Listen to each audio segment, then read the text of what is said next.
तो approach number 1 के हवाले से हम मज़ीद एग्जांपल्स कंटिन्यू करते हैं। अब आहिस्ता आहिस्ता एग्जांपल्स का लेवल जो है वो इंक्रीज़ होता रहेगा, उसमें जो डिफ़िकल्टी है या उसमें जो टेक्निकलिटीज़ हैं वो आपके सामने आती जाएंगी, या एग्जामिनर की जो वेरिएशंस हैं वो आपके सामने आती रहेंगी। अच्छा जी, देखिए एग्जाम्पल नंबर 2 आपको दी हुई है।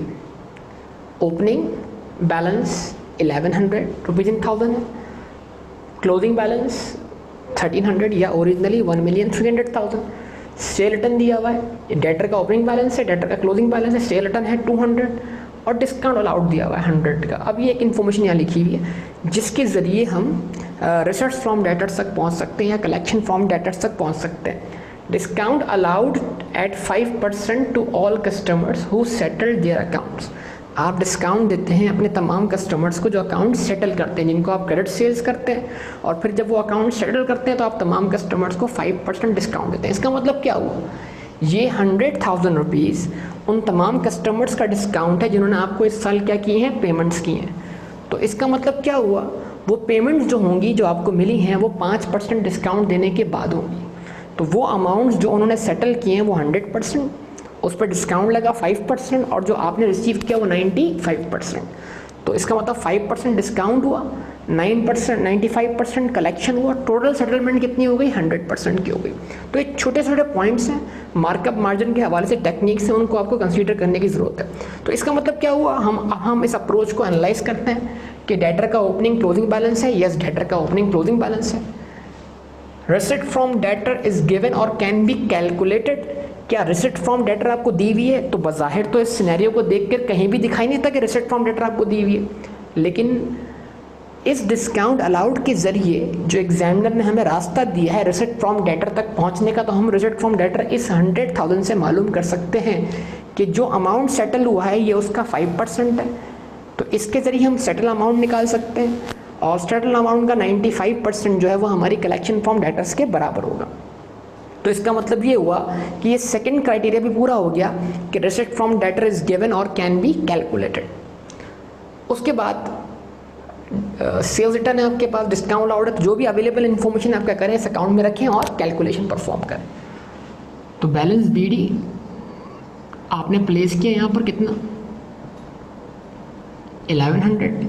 इसमें इजाफा होगा सेल्स की वजह से, और सेल्स का बैलेंस आपको मालूम नहीं है, लेकिन इस बैलेंस में कमी आ रही है कलेक्शन की वजह से। जो कैश आपने कलेक्ट किया, बड़ा सिंपल सा मामला है, कैश आपने कलेक्ट किया वो आपको बताया नहीं गया, लेकिन आपने डिस्काउंट कितना दिया वो आपको बताया। तो ये डिस्काउंट बराबर है किसके? 5% के। अगर इसको डिवाइड बाय 5 कर देंगे, डिस्काउंट बराबर है 5% के, और जो आपने कलेक्ट किया है वो जो अमाउंट सेटल हुआ है वो उसका 95%। मतलब अगर 100 रुपये का अमाउंट सेटल हुआ है तो 100 रुपये का 5% आपने डिस्काउंट दिया, और 100 रुपये का आपने 95% क्या किया? रिसीव किया है। इस तरह सोच लें, 1000 रुपये हैं, 1000 रुपये का 5% अगर आपने डिस्काउंट दिया है 50 रुपये, तो फिर आपने कलेक्शन कितना रिसीव किया है? 950। तो अगर आप 50 को डिवाइड बाय 5 करेंगे और मल्टीप्लाई बाय 95 करेंगे तो आपको 950 मिल जाएगा। तो आप इस तरह किसी भी बैलेंस को वर्कआउट कर सकते हैं कि ये 100 रुपये जो है वो जो ओरिजिनल अमाउंट था उसके 5% के बराबर है, और जो अमाउंट कलेक्ट हुआ है वो उस ओरिजिनल सेटल अमाउंट के 95% के बराबर था। तो डिवाइडेड बाय 5 मल्टीप्लाइड बाय 95, तो आपको कैश कलेक्शन मिल जाएगा जो कि 1,900,000 के बराबर होगा, जिसको हम रुपीज़ इन 1000 में लिख देते हैं कितना? 1900। तो यहाँ मेंशन करते हैं, आप भी अकाउंट बना रहे हैं किसमें? रुपीज़ इन 1000 में। अच्छा जी, अब उसके बाद डिस्काउंट कितना अलाउ किया गया? 100,000। डिस्काउंट अलाउड लिख लिया।